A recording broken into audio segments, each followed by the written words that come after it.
ಜನರ ಪಾಲಿನ ಸ್ನೇಹದಾತ. ತನ್ನುಸಿರ ಬೇಯಿಸಿ ಉಸಿರು ಕೊಟ್ಟನು, ಬಿಸಿಲು ಮಳೆಗೆ ತನ್ನ ಜೀವ ತೆತ್ತನು. ನೀರು ಇಲ್ಲದೆ ನೆರಳು ಇಲ್ಲದೆ ಬೆಳೆಗೆ ಕಾಯುತ್ತಾ ಸೂರು ಬಿಟ್ಟನು. ಅನ್ನದಾತ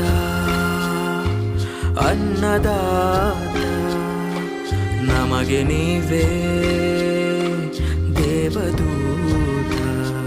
ನಿಸ್ವಾರ್ಥ ಸೇವಿನಿ ಶ್ರಮದ ಯೋಗಿನಿ, ಭೂಮಿ ಬಿತ್ತುವ ಮಹಾನ್ ಜ್ಞಾನಿನಿ. ಮುಷ್ಟಿ ಬೀಜವ ರಾಶಿ ಮಾಡಿದೆ, ಹಗಲು ರಾತ್ರಿಯ ಹರಿವೆ ಇಲ್ಲದೆ.